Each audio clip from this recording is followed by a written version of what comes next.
As the leaves change, the seasons change with it. Warwick Valley in autumn is widely known for its apple picking and beautiful scenery.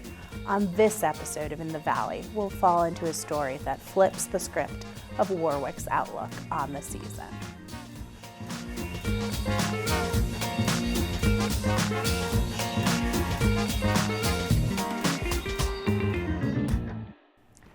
Welcome to In the Valley. I'm Stephanie Keegan-Craver from the Warwick Valley Chamber of Commerce. Mayor Newhart is always busy between opening skate parks and working at his store with his sisters. But there is one night he always keeps clear so that he can head out and face his biggest fear. After dinner. Most days of the year, Mayor Newhart spends his time in his office. But on one special night, he roams the streets of Warwick to see who can scare him the best. For 9 years, the event has been going on, where the mayor goes around and gets scared by the various haunted houses set up by the citizens of the Warwick Valley. Many who have participated this year also participated in previous years. They step up their game every year. So this year we tried to do a lot more building. So we built the stockades up at the top of the hill with the skeletons entrapped in them. We also got some really cool stuff from the junk pickup, like this really awesome door that has our creepy mask in it. So we really tried to go more with building than buying.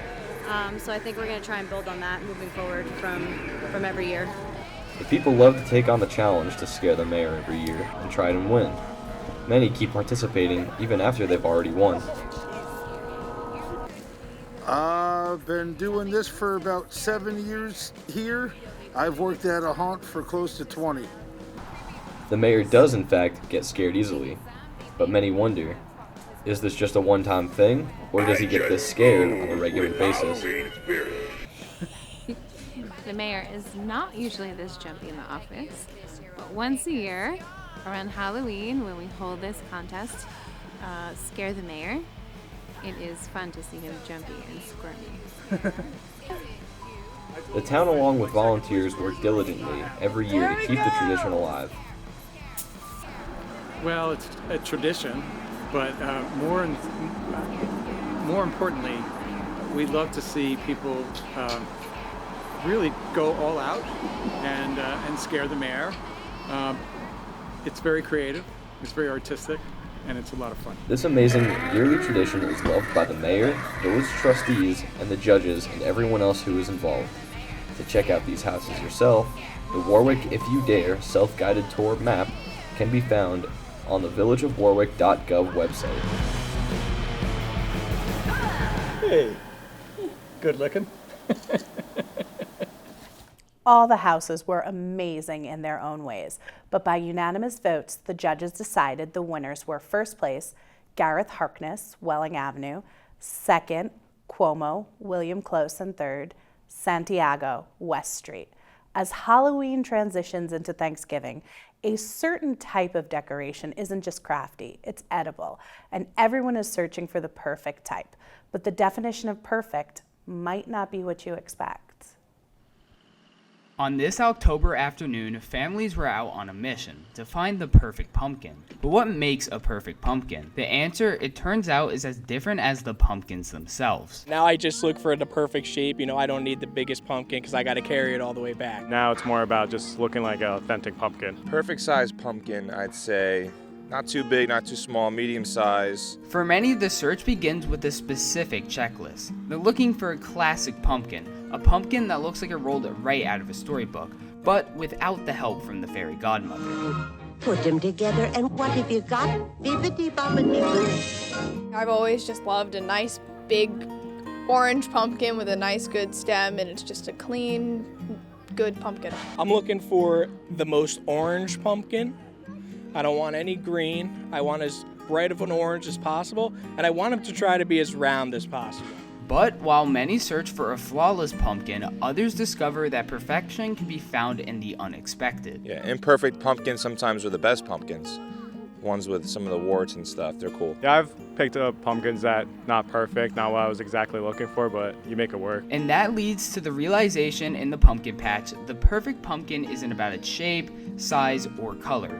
It's about the one that connects with you. Now, sometimes you just find a certain pumpkin that just you kind of fits what your idea of the good carving would be. My oldest granddaughter and got a pumpkin I didn't want, but it's what she wanted. So it's about them. So it is what it is, So while the search starts with a hunt for the perfect pumpkin, it ends with a simple truth.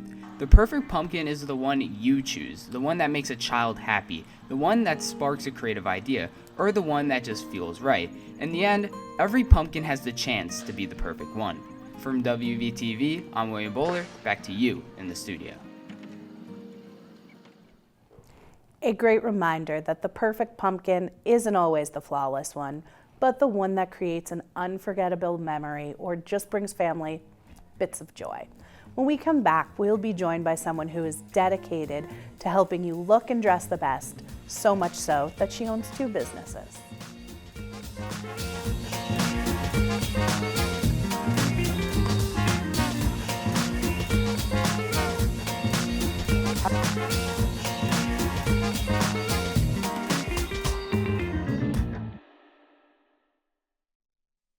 Having a sufficient food supply is something that is very hard to get for a lot of people. Over 47 million Americans face hunger each and every day, including 1 in 5 children. The Warwick Ecumenical Food Pantry is here to help these people. Now the Warwick Ecumenical Food Pantry needs help. Donate water, food, or anything you can find that would be beneficial for the hungry. Be part of the solution. Contact the Warwick Ecumenical Food Pantry for more information. Every year, thousands of animals face danger and neglect. The American Society for the Prevention of Cruelty to Animals is there to help.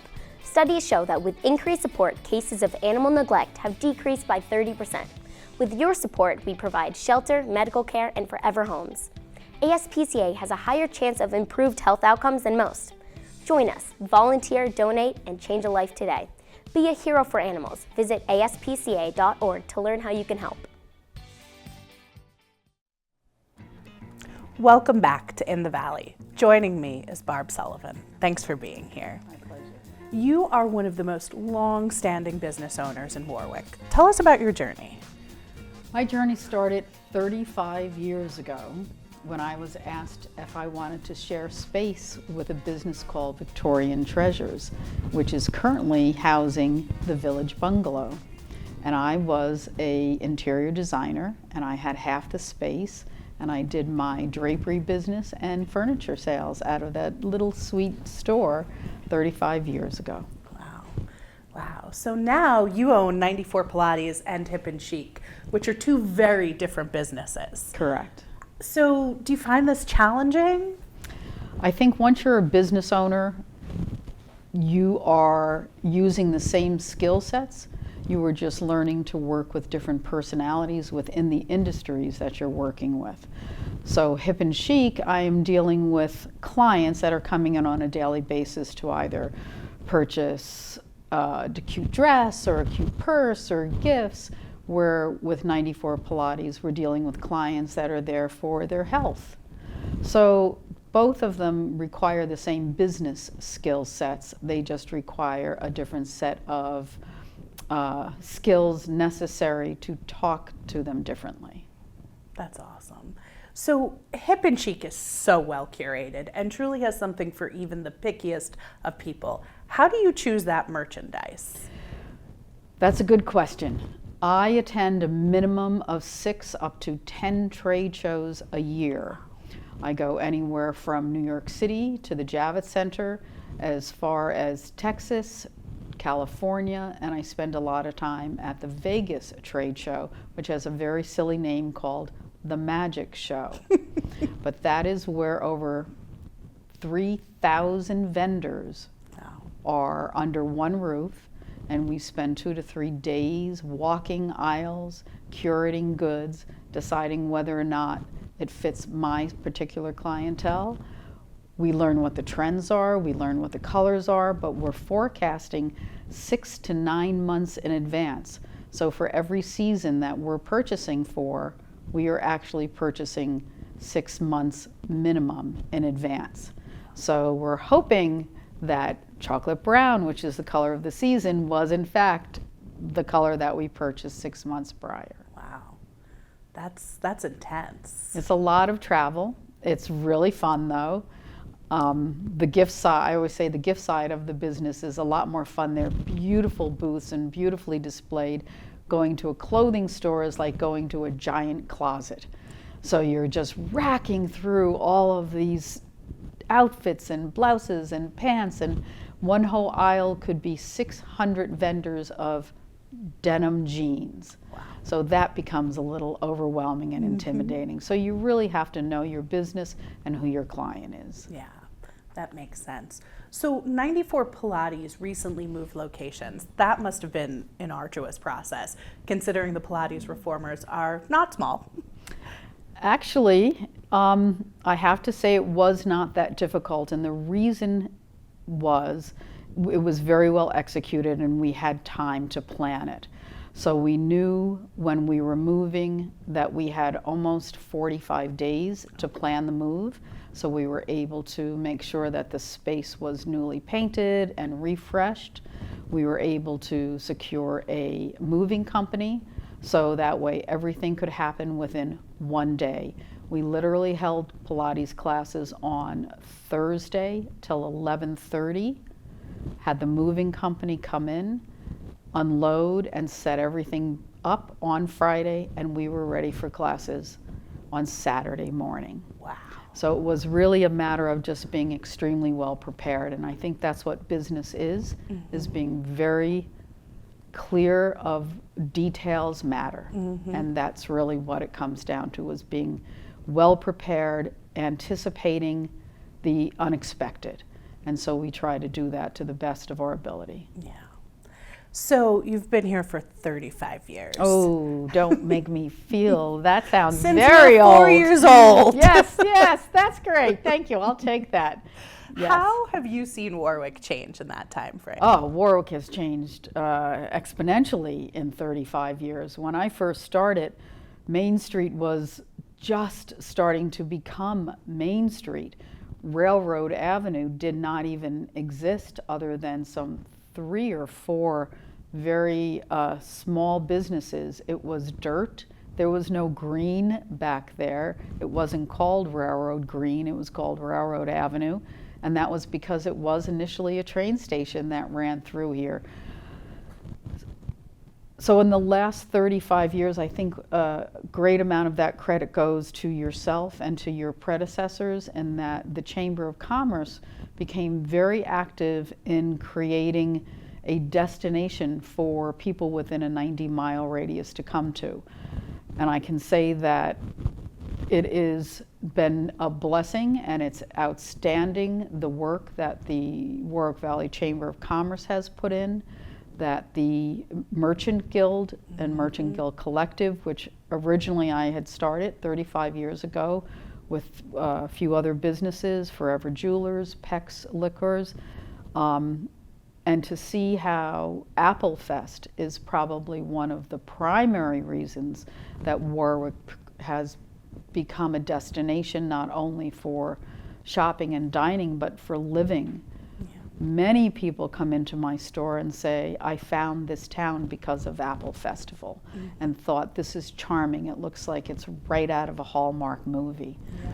So to see the growth is wonderful, to see the young families coming in, to see the foundation of businesses develop from brand new to 50-year-old, 75-year-old, 100-year-old businesses. Some of the insurance companies have been around a long time.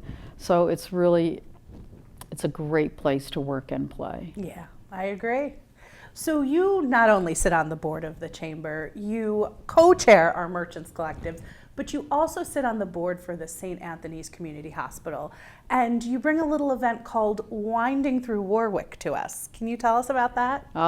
That's a very special event to me. Winding Through Warwick, quite frankly, was started almost 30 years ago in conjunction with St. Anthony Community Hospital and the Dutch Reformed Church, and it was called the Holly Trail. And for many years that was put on by those two organizations, and each home was decorated by a team of people. Fast forward to the last 10 years when I took over as chairperson of the event, it is now a self-guided tour, and it is also all decorated by the homeowners themselves. It is probably one of the largest fundraisers for the hospital. We have over 500 people that tour these homes. The date this year is Saturday, December 6th from 10 a.m. to 4 p.m. You can register online and purchase your tickets by going to windingthroughwarwick.com. It is a wonderful way to see your community and also to invest in your community and also give back to your local hospital, which also is one of the largest employers in this community. In this day and age, to say that you have a hospital is really a special thing, and that comes about because of events such as this and the fact that many of the doctors and the nurses live in this community. It's important work, and it's such a joy to see people out all day long. Not only does the hospital benefit, but Main Street and the outlying shops also benefit. It is a very, very busy day for the restaurants, so I am very happy to be part of this and to bring it to Warwick, along with the fact that we have over 60 community volunteers working that day, from hospital employees to real estate agents to people that have been on the tour that just want to assist and help with us. So it's really a community event. It really is a wonderful event and showcases our amazing hospital, the amazing work that everyone there does. We really love it. And it's so much fun to look at pretty houses. Yes. I mean, Great ideas. We always say this is the one time more is more. Yes. Texas believes bigger is better. This is the one time we believe that also as New Yorkers. We love it. You truly are a community leader, and you do so much to integrate yourself into our community. What would you say to our audience about getting involved in your community and giving back, and what's the first step? I think I have a philosophy about community involvement, and it stems a little bit from youth. I think all of us are always searching for what's our purpose in life, and I have come to the conclusion that I believe we all have exactly the same purpose, and that is to serve one another. I think the big question is, how do we serve one another and find our true purpose? And I highly encourage people, especially young people, to get involved with your community, whether it is working at a farm, whether it is working in a hospital, whether it's working for the Chamber of Commerce, whether it's volunteering on an event like Winding Through Warwick, because what that will do is spark something in you if you are uncertain as to what your direction or path might be. It allows you to step outside of yourself, number one. Number two, you feel better at the end of the day. And number three, a passion might stir in you, a purpose may stir in you, and you will have the ability then to fulfill your obligation as a human, which is to serve one another. So I know that's a little out there, but I have always believed that by volunteering you are feeding yourself, but more importantly, you are helping other people. And feeding is one of the great ways. We have a wonderful program, Backpack Snack Attack, which is always looking for people. There are so many areas within volunteering that anything from working on the accounting side to the creative side to event planning to fundraising to going door knocking and finding sponsors for some of the events that you're working with. These are all skill sets that colleges are looking for, that your community is looking for. It's just an important part of any community to keep it vibrant and alive, and to also help you find direction and purpose. Yeah. Well, thank you for being with us, Barb. And when In the Valley returns, we will look past all the ghosts and ghouls of Halloween to something a little more peaceful.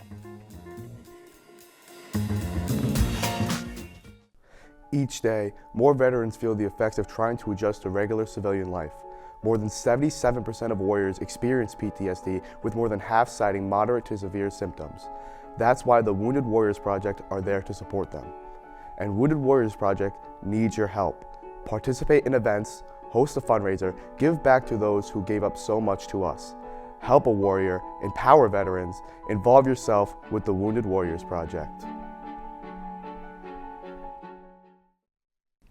1.6 million car crashes annually are caused by texting while driving. Because you can't wait 5 minutes to text your friends? No message you send is more important than a life. So the Anthony Phoenix Branca Foundation is there to help you with your problem. Together, we can prevent these freak accidents. The Anthony Phoenix Branca Foundation can help you keep your eyes on the road. Welcome back to In the Valley. As we all know, the Hudson Valley is renowned for its large variety of art and artists. With that being said, we here in Warwick have centers of art all around us, with one being just down the road. Sugarloaf, New York. It's a small town along Kings Highway that I think just about everyone's passed through at least once. But how many people can say they've stopped here before? Today, we're going through Sugarloaf and asking people what makes the town so special, and maybe it will motivate you to come through here next time. Sugarloaf is a special town. It's a special hamlet. What makes it special to me personally, it's the town, the people, the community, what brings everybody together. It's like one big happy family. That's what it means to me. That's one of the main reasons why we came here, we moved here, and I was very lucky and fortunate to open a business in here. Well, as an aspiring artist, we all know that Sugarloaf's an artisan hamlet, and getting to work on my art in this kind of environment, I am so inspired all the time by all the small shops and these business owners selling their own work, you know? First of all, I live here and I work here, which makes it unique right from that respect. And I've been here for 45 years, had my business downstairs, lived upstairs. It's a beautiful lifestyle for any artist trying to make a living in the arts today. I love Sugarloaf because it has a very diverse set of artisans, and I feel like people are coming here from all over the Hudson Valley. This place is, it's old. It has that feel to it. It feels like it's been here for forever, and it's just a really wonderful, magical place that you can come visit. My favorite thing about Sugarloaf is just how everyone comes together twice a year for the big old fair, and that really just gets everyone out here and gets the town some recognition. I'm Ryan Pesta. Head back to the studio. Sugarloaf offers a cozy holiday atmosphere filled with artisan shops, festive lights, and small town charm that feels straight out of a winter postcard. Visitors can enjoy unique handcrafted gifts, seasonal treats, and welcoming local events that make the whole village come alive for the holidays. As we close out this edition of In the Valley, we have one more treat for you.